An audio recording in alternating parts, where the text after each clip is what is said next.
Good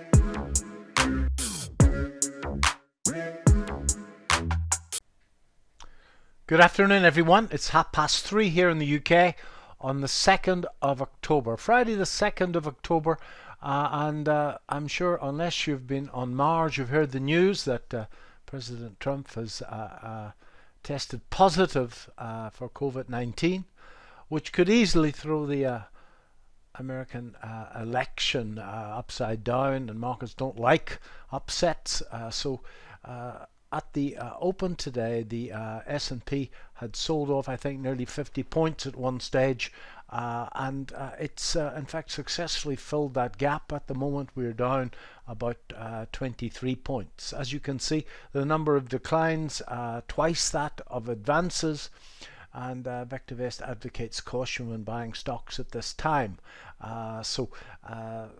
The short-term trend is still up. The underlying trend is down, and we've got a confirmed down situation in the US markets. For most people, it's a time to do absolutely nothing at all, but watch stops on open positions. I have the VectorVest composite, in fact, here. There we go. That's the composite of the US market, which is an equally weighted index of all of the shares that we follow in North America, with our market timing indicator and the proprietary buy-sell ratio, the number of shares on a buy divided by the number of shares on a sell. I've loaded our longest term measure of the trend, and that's a buy signal. The long-term trend turned up on the 18th of May, and it turned down, folks, on the 11th of September. That's our longest term measure of the trend that has to be taken very seriously indeed by all. If you are a position trader, then you should certainly not be taking positions in this environment. Now, the next measure of the trend, medium-term measure of the trend, is called the DEW. And the DEW gave a signal, a little bit more data, after this sell-off on the 6th of April. It's sort of tattooed on my subconscious, that signal.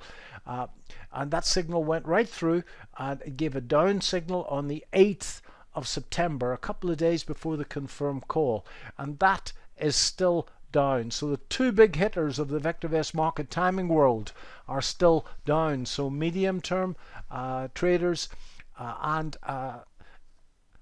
position traders should not be taking any new positions, should be watching their stops very, very carefully indeed.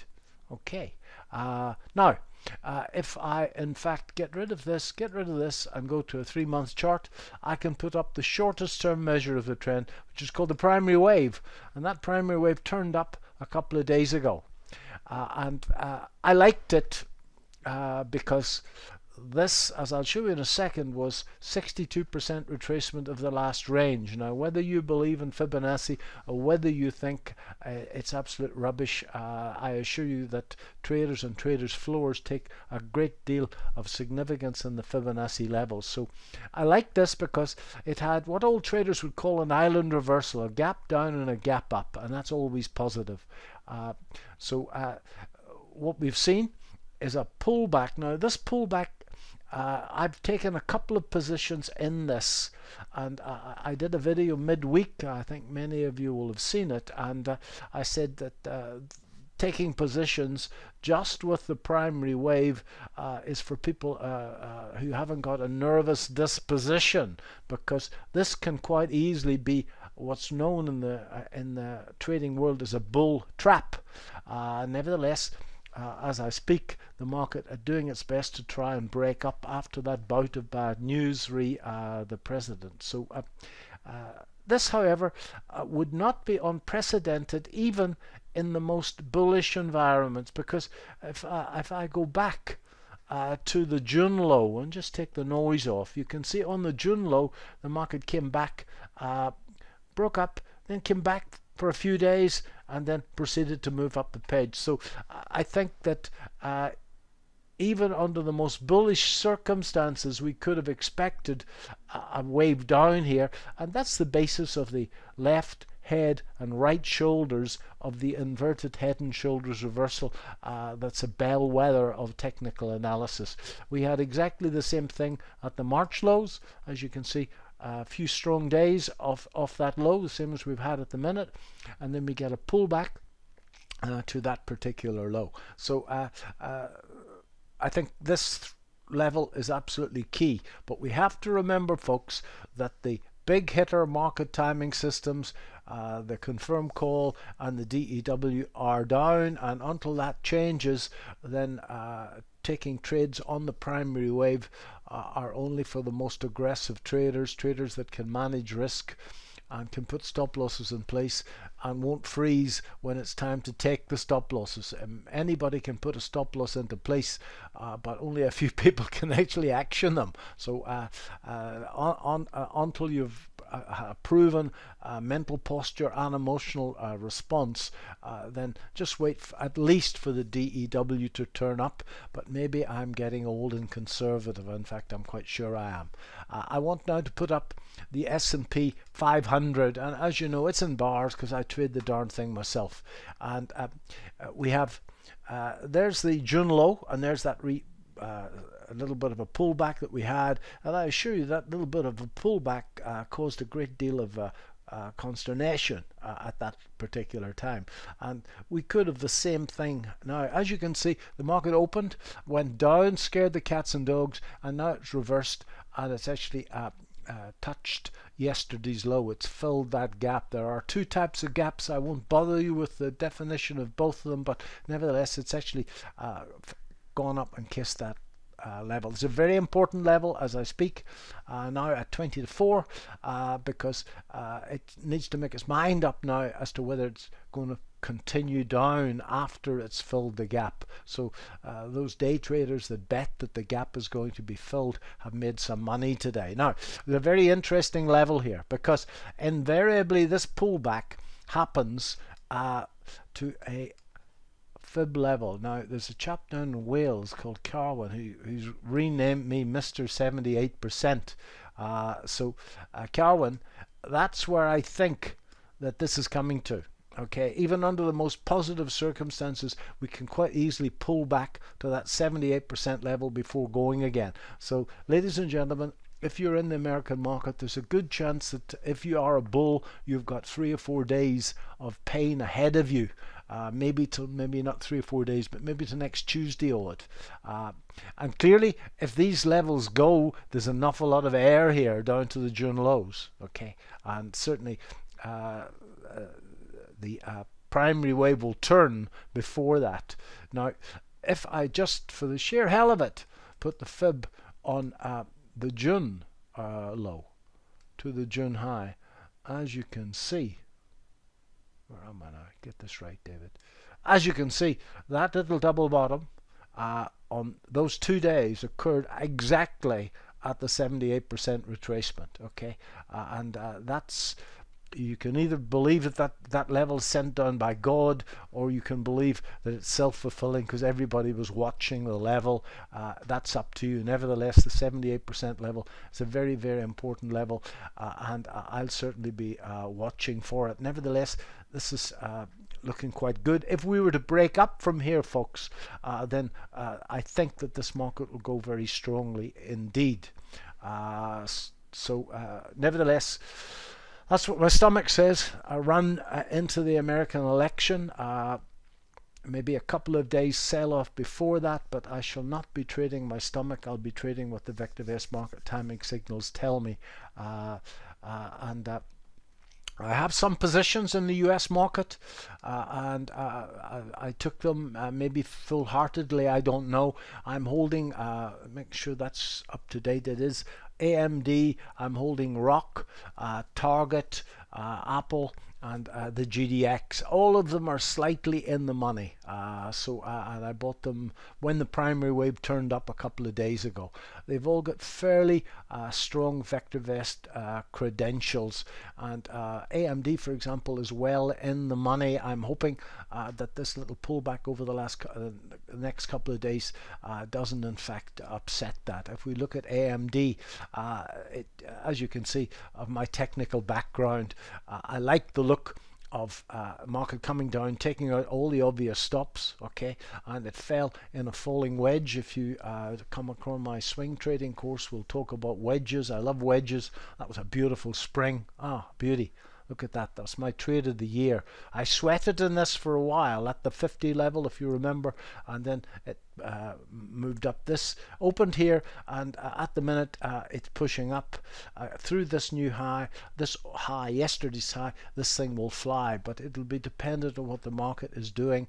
But I'm very, very happy with that. When you see a market coming down, folks, and taking out an obvious stop, seeking out that source of liquidity, that's always a very, very good sign indeed. One of my rules in swing trading is that I want to put my entries where the masses put their stops, and I assure you that the masses stops are underneath that low, and I want to try and put my entries there. So I have three rules for swing trading. One, the good trade is the hard trade, and buying it down there was not intellectually hard, but it was quite emotionally hard. Market's falling, you're buying it. I want to fade the short-term trend in the direction of the long-term trend. And number three, I want to put my entries where the masses put their stops. Okay, so AMD looking quite good indeed. So let's move to the UK. And in the UK, yesterday was a good day. The stimulus in the US, in fact, precipitated a great deal of green on the front page of VectorVest UK. But clearly this is reflecting Thursday's close, and the last time I looked, the FTSE was down 1% in line with the sell-off in the S&P, etc. So short-term trend is up. The underlying trend is down. The DEW is down. We still got a confirmed up in place. Many people say, how can this confirmed up still be in place if the underlying trend is down? Well, for a confirmed down, ladies and gentlemen, the market must in fact sell off for 2 5-day periods in a row, and that in fact didn't occur as yet. It means that the underlying trend hasn't been down long enough to actually change the confirmed signals, and the confirmed signal does a really cracking job in keeping you in those long-term trends and avoiding the noise. If we pull up the UK composite, I'll try and show you that. There we have the confirmed calls on the 27th of April, again tattooed on my subconscious, and although the market has done absolutely nothing in the last couple of weeks, that confirmed call is still up. I particularly like this at the moment, folks, and again, those people that have done some of my courses will know that I'm particularly fond of a concept called reverse divergence, and we can see that the composite is rising, but the MTI is in fact falling and starting to move up here. So if we can keep this impetus going, I think we can actually move very strong. This is a very strong signal on the FTSE. So we just need to wait, folks, to see pretty much what's going to happen in the US, because we'll follow it. This chart looks very strong to me, indeed. But as you know, I tend to be overly optimistic at times. There is, I'm still holding, I've been holding these since April. I'm very happy with the Avon. It's been great. I'm very happy with Games Workshop. It's just been outstanding. These two shares are absolutely outstanding. But very happy with Lion Trust, because Lion Trust, in fact, did its best to get rid of us last week. There is Lion Trust. There's the earnings per share moving up, and as you can see, this is a yearly chart. The earnings per share have moved up from 50 pence to 75 pence. That's just quite something in this environment. Market came back to here, went up, and then it pulled back. There was a deal going on here, and somebody got a sniff of it. And I'm quite sure that they knew that the stops would be underneath this low, so it went down there, caused stops to be triggered or people to chicken out if they didn't have formal stops in the system, and then all of a sudden it reversed. There was a deal there the other day, and Panmure Gordon, in fact, upgraded the target on the share. Their target is 15. Our target is near 18. So we've got an undervalued share, and that's my famous spring. I shouldn't say it's mine. It was designed 100 years ago by Richard Wyckoff, and I can just see all the UK people's eyes glazing over because they seem to think that I don't talk about anything else apart from springs. That spring has kept me fed and watered for about 40 years, folks, so that's why I'm so fond of it. And I think that there's more coming here. JD Sports gave us a great spring earlier in the year. Again, it tried to get rid of us along the way. There's the spring just here. The market, and this is a textbook one as well, because it came back to kiss that top. Can't make a new high, comes back to here, and then all of a sudden, I admit the earnings per share is not good in this environment. Then all of a sudden it goes from 6 to 8, and then this was on news. It gapped up here, comes back, kisses that old top, and now we're away again. So I think that that's assuming the general market can do what I think it can do. This is going to push new 52-week high very quickly indeed. Very, very pleased with that. Since the last time I've been here, the only new position is plus 500. Now, those of you that know me will know that plus 500 gave me a bit of what is called in South Africa a clap a couple of years ago. It's trading at 15. We believe it's worth 24. The RV is 1.49. The RS is 1.36. So impeccable VectorVest numbers. CI 1.83, and the growth rate reasonably respectable 11. So if we look at it's on a buy, but if we look at the chart, we can see if we maybe a 6-month chart, we can see over this period clearly people sitting at home with nothing else to do but to trade. This is a spread betting company, and I'm going to take that off for a second. There's earnings per share marked up strongly, and earnings per share in the last 6 months has gone from 50p to £1.50. That's quite something in this any environment, never mind this environment. There's a line in the sand just here, ladies and gentlemen. So before I get to the technicals, the fundamental position is pristine, okay, based on the VectorVest metrics, absolutely pristine. And this markup in earnings per share is always a very, very strong sign of an advance. It's that our forecast earnings per share is a leading indicator of change.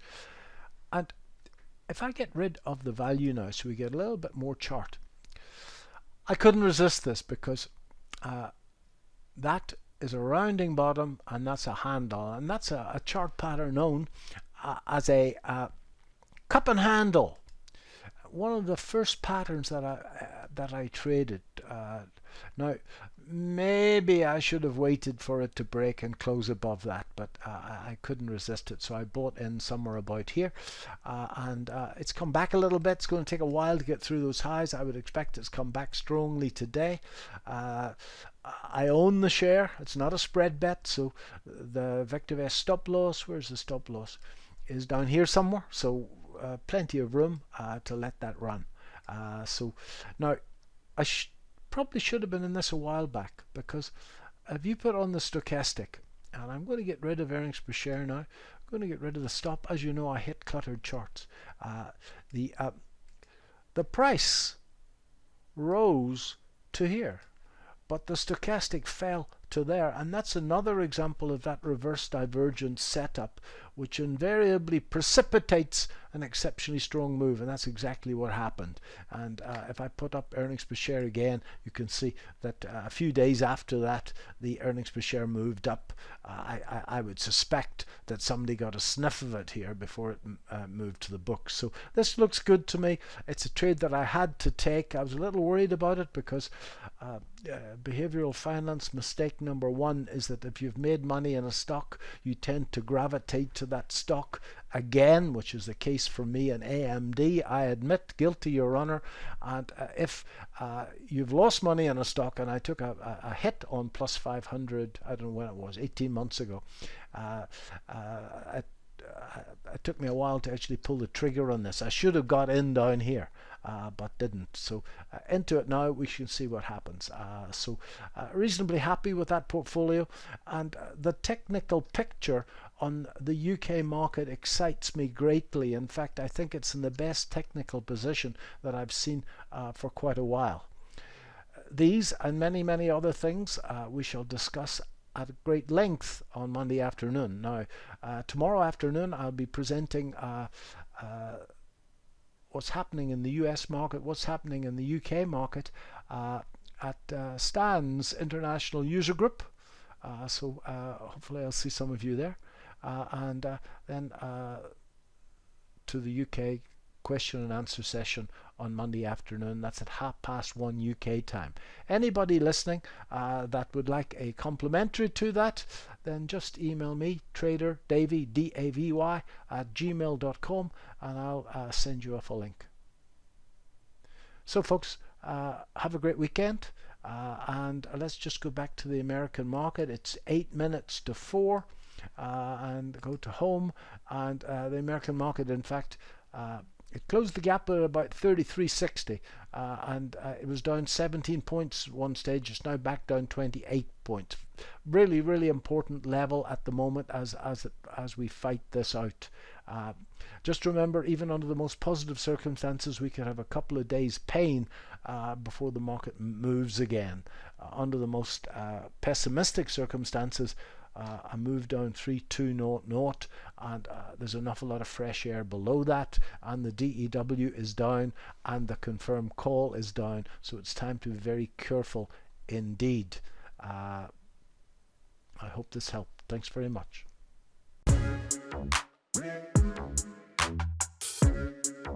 Yeah.